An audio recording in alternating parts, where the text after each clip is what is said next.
Hey, jóvenes, ¿cómo están? Bienvenidos a una nueva clase del área de Historia Universal. Soy el profesor Sergio Miguel Cancha Caballero y a continuación veremos un tema muy importante. Ya vimos acerca de lo que corresponde la parte de la Ilustración, la Revolución Francesa. Ahora nos vamos a enfocar. ¿Qué pasó antes de que se dé esta Revolución Francesa? ¿Cómo estaba Europa? Hay que partir de esos puntos para llegar a comprender también el porqué de estas grandes revoluciones como la independencia de Estados Unidos, de las 13 colonias y de la famosa Revolución Francesa.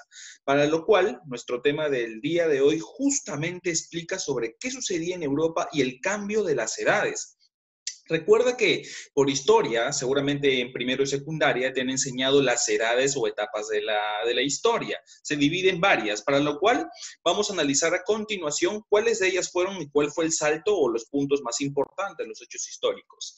Bien, tenemos nuestro tema del día de hoy, que es Europa durante los siglos XV, XVI y XVII. No te olvides que si dices siglo XV, no significa entre los años 1500 o 1600, sino reduce.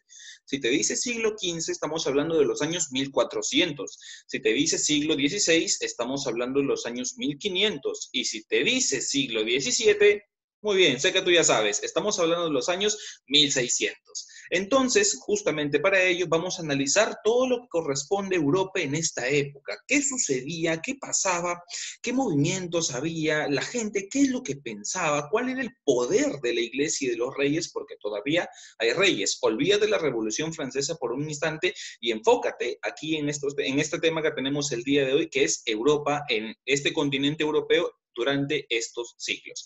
Bien, entonces, vamos, en primer lugar, te voy a mostrar la imagen de acuerdo de la línea del tiempo. A continuación, esta línea de tiempo, por ejemplo, es la que ya conocemos o nos han mostrado tal vez en primero y secundaria, pero no recordamos. Tenemos la prehistoria, la edad antigua, tenemos la edad media, tenemos la edad moderna y la edad contemporánea. La edad contemporánea es la edad actual, donde estamos nosotros. No hay otra edad, aún estamos acá.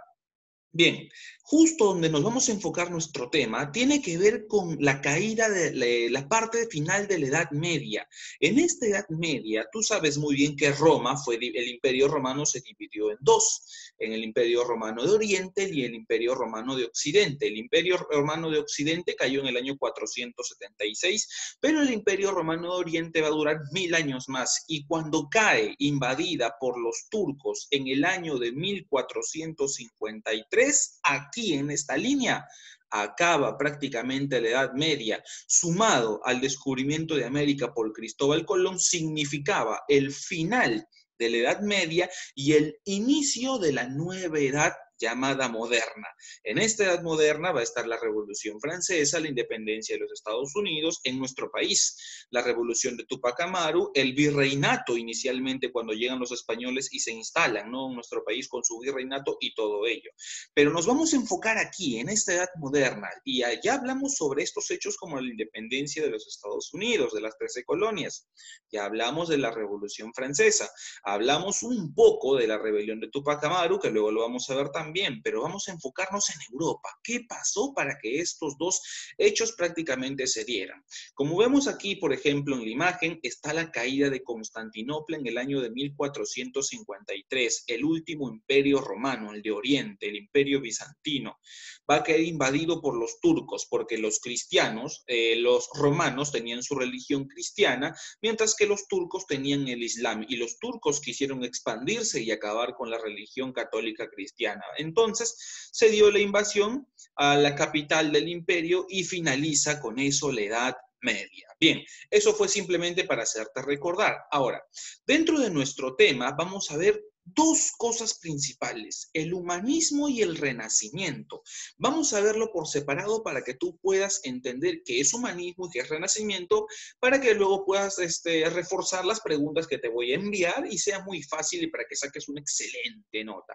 Bien, el humanismo, de acuerdo en esta época, los hombres en estos siglos se van a enfocar bastante, este movimiento intelectual, literario y filosófico, se va a enfocar en la revaloración del hombre. ¿Qué significaba? Que en Europa, como lo dice bien claro, en Europa muchos se centraban en el tema de Dios. La iglesia por todos lados plasmaba la parte de Dios, ¿no? La parte de la fe, pero como Dios y eje principal.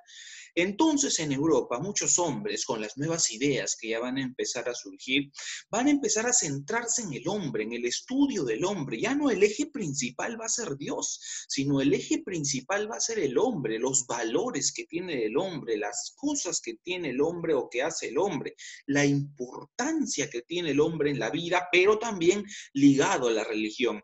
No significa que se van a desligar, sino que va a estar ligado, pero ahora más importancia en el estudio va a ser el hombre, incluso Dios. Entonces, a esto se le llama la parte antropocéntrica, ¿no? La doctrina antropocéntrica, porque antro es hombre, céntrico el estudio, se va a centrar en el estudio de hombre. Dice, esta corriente de pensamiento surgió en oposición directa al pensamiento teológico, o sea, sobre Dios, donde Dios era el garante y centro de la vida. Como Dios era centro de la vida, ahora ya no. Ahora surgen las nuevas ideas, los nuevos filósofos estudiosos que van a colocar su punto, su mira de vista, su objeto de estudio va a ser el hombre y ya no de frente Dios. Entonces, el humanismo, como vemos, aquí el hombre va a redescubrir, va a pensar, va a analizar y ese mismo hombre va a ser el objeto de estudio, la importancia de la vida, pero ojo, también ligado a Dios. No significa que le quita, lo coloca aparte o lo separa a Dios, no, está sumado a nuestra vida, porque la iglesia estaba ahí todavía, pero ahora más importancia tiene el hombre. Y esto va a ser un problema también para la iglesia, porque van a perder mucho poder, muchos adeptos también.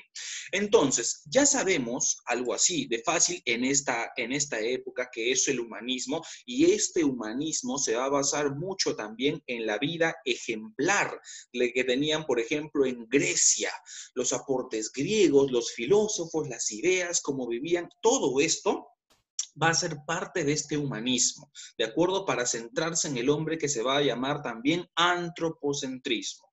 Bien, ahora proseguimos. En el Renacimiento. El Renacimiento es lo mismo, viene a ser lo mismo que el humanismo, se va a centrar en el hombre, pero, ojo, aquí viene la diferencia.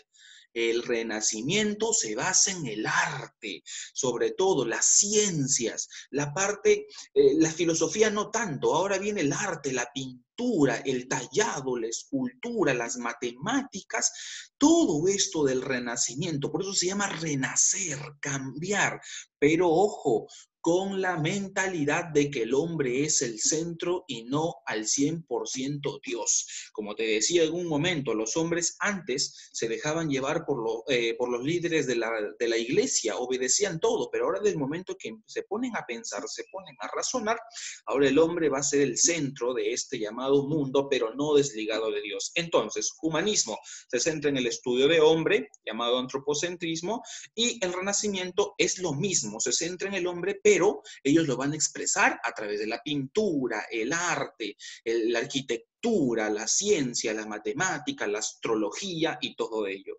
Un claro ejemplo es que en esta época representantes del Renacimiento van a ser los muy famosos que seguramente has escuchado. ¿Quién no ha escuchado de Leonardo da Vinci, por ejemplo? En imagen podemos observar a su famosa Gioconda, ¿no? Que tiene una historia también de misterio, incluso hasta el día de hoy, ¿no? Bien, eso lo vamos a ver ahora. El tema de la Gioconda. Tenemos también, por ejemplo, al gran artista Miguel Ángel Buonarroti, Rafael Sanzio, que eran artistas hasta el día de hoy muy reconocidos, renacentistas, que van a plasmar el humanismo y el renacimiento, pero a través del arte. Entonces va a surgir una renovación, va a haber una reforma, va a haber un cambio. Y todo esto ligado, por ejemplo, en la arquitectura, no te olvides que se están centrando en Roma, en la parte de Grecia, perdón. Se fijan mucho de la antigua Grecia para realizar muchas de sus obras. Por ejemplo, tenemos la obra cumbre de lo que es el gran Leonardo da Vinci, la Gioconda, ¿no? Que fue plasmada la esposa de un gran duque en la parte de Italia, ¿no? Que posteriormente, profesor, usted preguntará si Leonardo da Vinci fue italiano, esta obra fue italiana, la Gioconda es italiana porque está en Francia, porque el rey de Francia, posteriormente Enrique, va a comprar esta obra para su propia colección. Y es de entonces que a partir de ese momento la imagen o la pintura muy célebre llamada la Gioconda le pertenece a Francia. Y está hasta el día de hoy en el Museo Louvre de París, está exhibida, ¿no? La obra de este gran renacentista, Leonardo da Vinci. Por ejemplo, otra obra cumbre es del gran Miguel Ángel Buonarroti, es por ejemplo la conversión de Pablo, que muchos ya hemos escuchado, ¿no? Que fue a cazar a los discípulos de Jesús, que de pronto estaba en su caballo, le cayó un rayo, perdió la vista y sucedieron estas cosas y a partir se convirtió en seguidor de Dios. Esta obra también está plasmada, o si no también la parte de la Basílica de San Pedro también fue pintada y elaborada por este gran autor llamado Miguel Ángel Buonarroti, que, ojo, ponen ambos, tanto Leonardo da Vinci, tanto Miguel Ángel ponen como al hombre como centro principal, pero no desligado de Dios. De eso se trata el humanismo y de eso se trata el renacentismo también. Entonces, como vemos, en esta época va a surgir esto y va a aparecer también la figura de, ¿por qué no hablarlo de reyes? El gran rey Luis XIV de Francia, ¿no? Llamado el Sol de Francia. Este rey, de acuerdo, va a gobernar durante casi 66 años de una forma ya absolutista, como hemos visto, ¿no? Muy, muy despótica más adelante, pero este rey Luis XIV sí gobernó bien a favor de su pueblo. Este gran rey gobierna Francia, expande todo su poderío militar religioso en esta época, pero va a tener algo triste, sus herederos. Como podemos ver, dos de sus hijos están en la foto, sus hijos, por ejemplo, el gran Delfín, que está a la izquierda, y su nieto, Luis, duque de Borgoña, que está a la derecha. Ellos dos van a fallecer. Casi la mayoría de sus herederos fallecen cuando eran niños, adolescentes o jóvenes ya. Entonces, el único que va a sobrevivir de su dinastía es su bisnieto, el que está pequeñito en la parte de la imagen, ¿no? Su bisnieto es Luis Duque de Anjou. Luis Duque de Anjou prácticamente este pequeño bisnieto va a ser el único heredero principal del linaje de Luis XIV y se va a convertir más adelante en el nuevo rey de Francia llamado Luis XV. Entonces, todo esto sucedía en la parte de Europa, ¿no? Ya sabemos que es el humanismo y el renacimiento. Ahora, la reforma religiosa. Si crees que el humanismo ha cambiado Europa por las ideas de que el hombre es el centro de todo, en la religión también.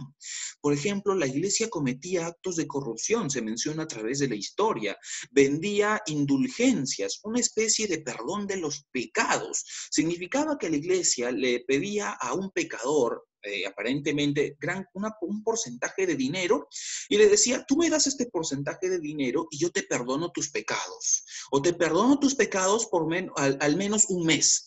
Y de esa forma se empezó a traficar con el tema de las indulgencias. Y es así que nace Martín Lutero en la parte de Alemania, que va a colocar en la puerta de la catedral en Alemania, en su pueblo, va a colocar un cartel de las llamadas, su obra cumbre principal, 95 tesis contra la venta de las indulgencias. Criticaba a la Iglesia Católica. De esta forma, él va a estallar con su reforma religiosa que se va a llamar ahora protestante. El nuevo movimiento va a ser protestante, que se oponía a todas las cosas corruptas que estaba haciendo la parte de la Iglesia Católica. Entonces va a surgir este movimiento que también va a ser posteriormente seguido por Calvino, los calvinistas también, y se va a expandir, por ejemplo, en Inglaterra y distintas partes de Europa. Entonces, esto prácticamente va a generar incluso guerras entre los protestantes, que va a surgir la nueva religión de Martín Lutero, que a él lo acusaron, le pidieron, la iglesia le pidió que se rectificara, el mismo emperador de Alemania le pidió que se rectificara, pero Martín Lutero no lo hizo, prosiguió con sus ideas y sus seguidores también.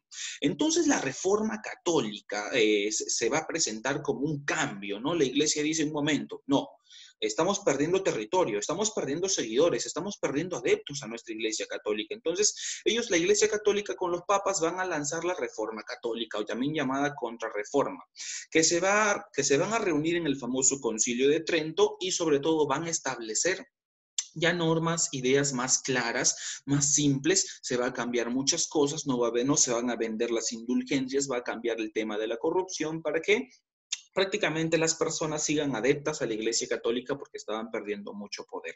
Pero esto no va a significar que los protestantes vayan a ser eliminados, sino que simplemente se separan, ¿no? Ahora hay un grupo de personas que cree en Dios, pero solamente en Dios, venera a Dios. Y el grupo de personas que también venera a Dios, pero también respeta la autoridad del Papa, ¿no? La diferencia entre las dos, como el día de hoy podemos observar, por ejemplo, los cristianos evangélicos y los católicos. Entonces ya vemos cómo a partir de esta época van a surgir esta división en la parte de la religión con esta reforma reforma protestante de Martín Lutero, ¿de acuerdo? Bien, y los grandes monarquías quiere decir, por ejemplo, mira, aquí dice, por ejemplo, en el Sabías, que el rey Sol, el rey de Francia, que te hablé, Luis XIV, perdió a todos sus herederos prácticamente a temprana edad y a la hora de su muerte no tenía quien heredar, así que en su testamento quien va a estar colocado va a ser su bisnieto, el pequeño Luis de Anjou, que se va a convertir más adelante en Luis XV, nuevo gobernante de Francia. En la parte de lo que es los reinados, España se va a convertir en un reino muy poderoso y militar también, de acuerdo, por conquistas, por matrimonios. Carlos I, por ejemplo, de España, Felipe II. No te olvides que en esta época el descubrimiento de América es importante. Todo el territorio de América también, sumado a la invasión del Tahuantinsuyo, va a pertenecerle prácticamente a España. Entonces, esto va a permitir que España crezca, pero también surge un problema porque no lo aprovecha en la agricultura, en la parte manufacturera, y va a decaer poco a poco también. Van a haber muchas guerras en la parte de Francia, como les decía, por la religión, ¿no? Calvino, los calvinistas con su religión protestante contra los católicos. Va a iniciar una guerra prácticamente, una represión en contra de los seguidores de Martín Lutero y de Calvino. Pero esto se va a calmar, de acuerdo, mediante tratados, y bueno, de esta forma Europa entraba a esta edad moderna con una serie de problemas. Por ejemplo, Europa en el siglo XVI, estamos hablando de los 1500, España tenía mucho poder por las conquistas que tenía. Las guerras de religión en Francia, entre los representantes de Martín Lutero y los representantes de la Iglesia Católica, como el Papa. El anglicanismo, que es el problema entre los dos, y va a calmarse con los tratados, ¿de acuerdo? Que van a tratar de diferenciar las iglesias, cada uno con sus propias ideas. El rey Sol de Francia, en la cúspide del poder también. Y de esta forma, en el siglo ya XVII, entraba a los años 1600, ya estaba en una decadencia, decaía el poder de los reyes. Decadencia de la monarquía española, la hegemonía de Francia, Francia se alza como potencia, pero va a culminar, no te olvides, con ese gran hecho, que es la famosa Revolución Francesa, ¿no? Y las revoluciones contra el absolutismo de Inglaterra. Inglaterra también se rebela. Inglaterra, como el rey no le favorecía el matrimonio, quería el divorcio, y la iglesia con el papa no le aceptaron, no me acepta, bien. Entonces yo creo mi propia iglesia. Va a crear su propia iglesia anglicana, con el rey a la cabeza.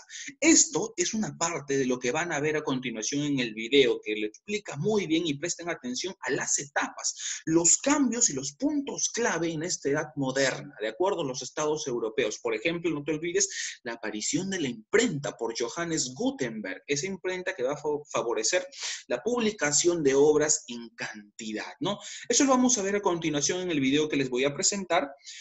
Tomen nota de los datos más importantes para que puedan desarrollar su práctica, y a la vez también para que puedan hacer un pequeño resumen que ya les voy a encomendar en la parte final. 16. Cuando los reyes europeos aprovecharon la crisis del feudalismo para concentrar su poder, centralizando el dominio sobre sus tierras. Este proceso se hizo pactando con los señores feudales para recibir sus tierras a cambio de algún privilegio, o bien conquistando los territorios a base de guerras sangrientas. Los reyes recibieron el apoyo de la recién nacida burguesía, que deseaba desprenderse de los señores feudales para romper su condición de vasallos. El mapa político europeo, que antes se asemejaba a un mosaico político multicolor de contornos inestables, va a experimentar cambios. El número de reinos independientes empieza a contraerse y los límites empiezan a consolidarse. Este resultado fue la consecuencia de la ascensión de una serie de monarcas con cierta conciencia nacional que entendieron su mandato de manera diferente a sus predecesores. Luis XI y Francisco I en Francia, los reyes católicos en España y posteriormente el emperador Carlos V y su hijo Felipe II,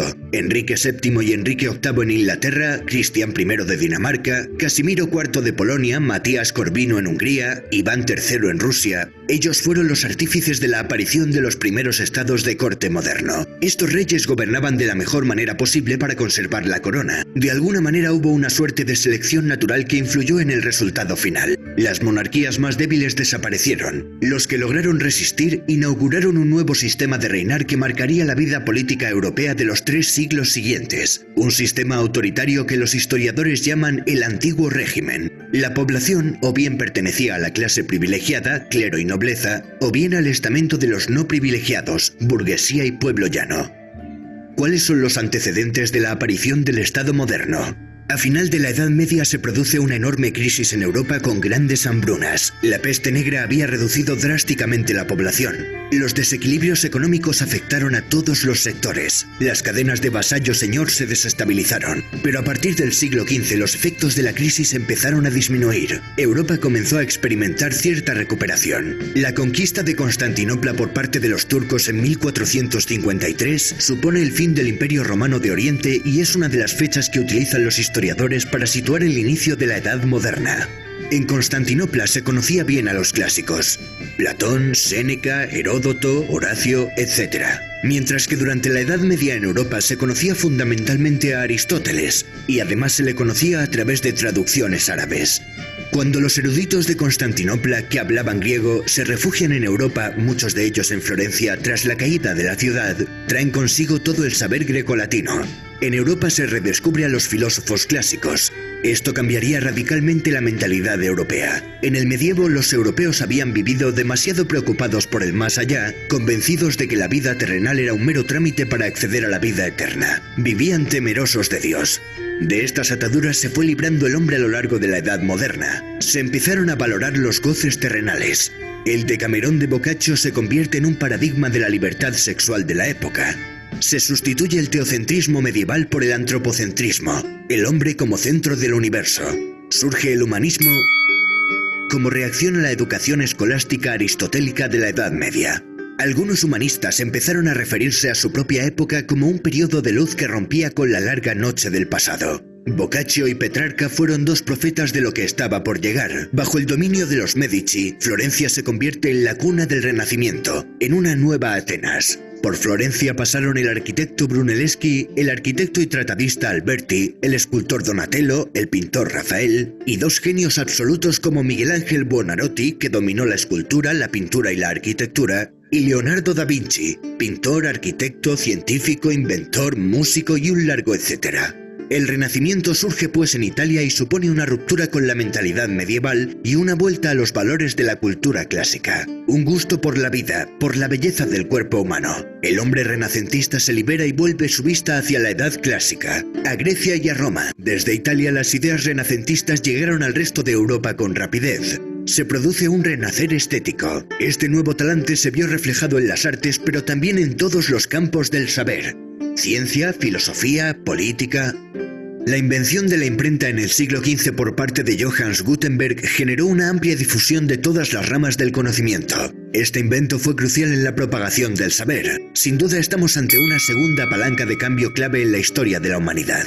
Los avances en física, astronomía, biología, anatomía humana, química, medicina, transformaron las visiones medievales sobre la naturaleza y sentaron las bases de la ciencia moderna. Se produce una revolución científica que empieza con Nicolás Copérnico y su teoría heliocéntrica. Más tarde, un entusiasta de las ideas de Copérnico, Johannes Kepler, definió cómo eran las órbitas elípticas que seguían los planetas alrededor del Sol. Durante casi 5 milenios, el modelo geocéntrico de la Tierra como centro del universo era prácticamente aceptado por todo el mundo.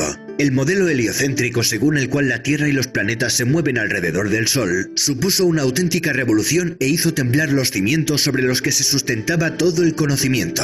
La atrevida hipótesis heliocéntrica chocaba de frente con las Sagradas Escrituras. El Tribunal de la Santa Inquisición investigó a Galileo por defender los postulados de Copérnico y casi le cuesta la vida. La revolución científica culmina con Isaac Newton. En 1687 publica su obra más importante, Principios matemáticos de la filosofía natural. En esta obra expone la teoría de la gravedad inspirada en un suceso acaecido años antes mientras meditaba bajo la sombra de un manzano cuando un fruto cayó del árbol. El humanismo y la invención de la imprenta fueron las dos primeras palancas de cambio que activaron la Edad Moderna y trajeron consigo el Renacimiento y una revolución científica. La tercera palanca fue el descubrimiento de América en 1492. Cristóbal Colón, en su afán por encontrar una nueva ruta que le lleve a las Indias, se topa con un nuevo continente desconocido a ojos de Europa, América. Este hecho supuso el encuentro de dos mundos que habían evolucionado de manera aislada. Empieza una etapa de conquistas en el nombre de la fe católica. Un grupo reducido de españoles puso en jaque al imperio azteca con Hernán Cortés al frente. Los españoles supieron aliarse con las tribus locales a las que el gran Moctezuma tenía sojuzgadas. Cortés traía caballos y armas muy superiores, pero el arma más poderosa que sus hombres traían consigo era invisible al ojo humano, la viruela y otras enfermedades. Los europeos ya eran inmunes a estos agentes patógenos, sin embargo los indígenas no. Cuando Pizarro llegó al Perú, las enfermedades ya habían llegado a la región y habían diezmado a la población. La viruela fue realmente el arma biológica que conquistó América. En un primer momento los españoles y portugueses se repartieron el Nuevo Mundo en el Tratado de Tordesillas, pero las demás naciones europeas querían un pedazo de ese pastel y posteriormente también se lanzaron a la conquista. Surgió la fiebre por el oro y la plata. Toda Europa creció enormemente gracias a las riquezas de América. Además de oro y plata, la conquista dio lugar a la importación de nuevos productos agrícolas desconocidos en Europa como el tomate, el maíz, la patata, el cacao y el tabaco, que tuvieron un gran impacto en la economía y hábitos europeos.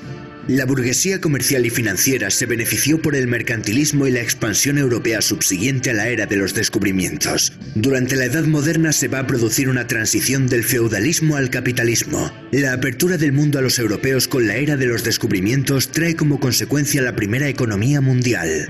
Aparecen las primeras bolsas de valores como la de Ámsterdam y la de Londres.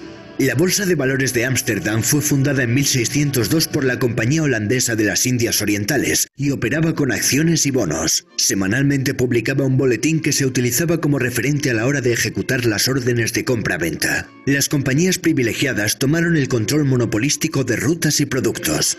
La clase comercial y financiera se fue fortaleciendo con el nacimiento del Estado moderno, pero principalmente en aquellos con mentalidad protestante, como veremos a continuación. La cuarta palanca de cambio que afectó enormemente en el devenir de los tiempos y en los avances de la época fue la Reforma Protestante iniciada por Lutero. Durante el final de la época medieval se había producido una gran crisis en la Iglesia Católica, debido a numerosas acusaciones de corrupción eclesiástica y falta de piedad religiosa. Para financiar la construcción de la Basílica de San Pedro en Roma, la venta de indulgencias se disparó. Las indulgencias no perdonan el pecado, pero reducían los años que los pecadores debían pasar en el purgatorio antes de entrar en el reino de los cielos. La Iglesia Católica empezó a traficar con los sentimientos de los fieles. En 1517, un monje alemán, Martín Lutero, colgó en la puerta de la iglesia del Palacio de Wittenberg un escrito en el que exponía 95 tesis contra la doctrina católica de las indulgencias. Aunque tan heroico acto no está tan claro. Lo que sí se produjo es un debate que puso patas arriba a la cristiandad. La reacción de Roma no se hizo esperar. El Papa condenó firmemente las tesis de Lutero con un efecto contraproducente que solo consiguió darle más publicidad al alemán. No solo se enfrentó con el Papa, sino que el recién coronado emperador Carlos V quiso poner en orden los asuntos con Lutero. El emperador le exigió a Lutero que se retractara de sus doctrinas, pero Lutero solo reconocía la palabra de las Sagradas Escrituras. Convirtió la Biblia en el único criterio para determinar cualquier asunto relacionado con la fe. La casta clerical perdía así su función mediadora entre Dios y el hombre. Lutero era un hereje y como tal fue declarado proscrito. La imprenta fue el secreto del éxito del protestantismo. En Europa se producían anualmente millones de copias de las ideas reformistas. Lutero fue el autor más prolífico, pero había más escritores protestantes. Europa sufriría una radical transformación religiosa y el poder de la Iglesia se disgregaría en diferentes confesiones protestantes. La evidencia demuestra que Lutero no destruyó la Iglesia, sino que creó otra. Ni Lutero dejó de ser clérigo ni disminuyó el número de ellos. Simplemente se formó un nuevo cuerpo sacerdotal, solo que ahora ese cuerpo de pastores servía únicamente al señor del territorio, que era el que le daba de comer, y no a un papa extranjero y a un emperador de intereses afines. Los nuevos estados modernos exigían más independencia de la Iglesia Católica Romana. El rey de Inglaterra, Enrique VIII, también desvinculó sus lazos con Roma y fundó la Iglesia Anglicana. La causa fue que el rey quería anular su matrimonio con Catalina de Aragón, hija de los reyes católicos y tía de Carlos V. El Papa de Roma, Clemente VII, se opuso a la anulación de su matrimonio. La respuesta del monarca fue romper con el catolicismo y erigirse como jefe supremo de una nueva iglesia, la Iglesia de Inglaterra. La Iglesia anglicana guarda muchas similitudes con la católica, pero no depende de Roma. Tras la muerte de Lutero, el pensamiento de Juan Calvino cobró fuerza y se hizo mayoritario entre los reformistas. Calvino era un seguidor de las ideas de Lutero y convirtió la ciudad de Ginebra en un estado teocrático de corte totalitario. Los pastores se convirtieron en policías de la moral y los viajeros comprobaban asombrados cómo en aquella ciudad no había robos, ni prostitutas, ni asesinatos, ni lujos, ni alcohol, ni bailes, ni vicio de ningún tipo. Es preciso en este instante recordar que la Iglesia Católica condenaba fuertemente el cobro de intereses, censurando esta práctica con el nombre de usura. En la España católica, de hecho, el trabajo manual era algo deshonroso propio de seres de segunda. Los hombres de honor solo se manchaban las manos en la guerra. Por eso muchos hidalgos preferían la pobreza a tener que trabajar. Sin embargo, en los países del norte de Europa, donde se extendió la moral calvinista, el trabajo dignificaba al hombre, y ser comerciante o prestamista acabó siendo una ocupación honrosa. Una moral consagrada al capital. Por ello estos países prosperaron y se enriquecieron. Y no es desacertado decir que por ello los países protestantes son más trabajadores, más austeros y ahorradores que los católicos. El calvinismo no solo se extendió por Europa, sino que los movimientos migratorios llevaron el calvinismo a Norteamérica. Los puritanos ingleses que viajaron en el Mayflower, los hugonotes franceses, los colonos holandeses de la Nueva Ámsterdam, más tarde llamada Nueva York, y los irlandeses escoceses presbiterianos de los Montes Apalaches. Los colonos calvinistas también fueron los primeros europeos que colonizaron África del Sur. Fueron conocidos posteriormente como Boers o Afrikaners. La reforma protestante liderada por luteranos, calvinistas y anglicanos había desencadenado un cisma europeo que se tradujo en cruentas guerras de religión. En Francia se persiguió a los hugonotes calvinistas. En la noche de San Bartolomé en París, el rey francés mandó ejecutar a más de 3000 hugonotes. Las matanzas se extendieron por todo el país. En unos días los católicos se cobraron más víctimas que las que se cobró el Tribunal de la Santa Inquisición en toda su historia. Las tensiones entre católicos y luteranos también desencadenaron la Guerra de los 30 años, que si en principio tuvo un desencadenante religioso, terminó por convertirse en una guerra europea en la que las grandes potencias intentaron buscar su hegemonía. La feligresía católica europea se había reducido drásticamente. El daño infligido por la reforma fue enorme. Los católicos necesitaban una contrarreforma que pusiera orden y coto a los desmanes que se venían practicando desde hacía tiempo y que diera respuesta a la reforma protestante.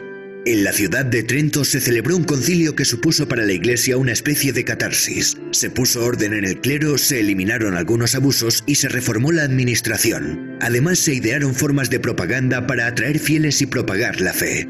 El arte fue utilizado como un vehículo de expresión para mayor gloria de Dios y de la Iglesia. Nace el arte barroco, un arte retorcido, dramático, exagerado que abusa del ornamento. El arte barroco triunfó en toda Europa, incluso en la zona protestante, y se reveló como un atractivo mecanismo de propaganda y control ideológico.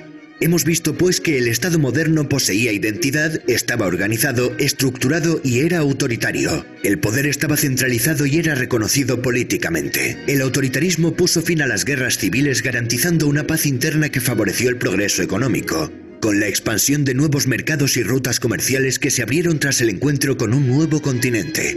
También floreció una nueva mentalidad, una concepción más abierta, en definitiva más moderna, que culminaría en el siglo XVIII con la Ilustración.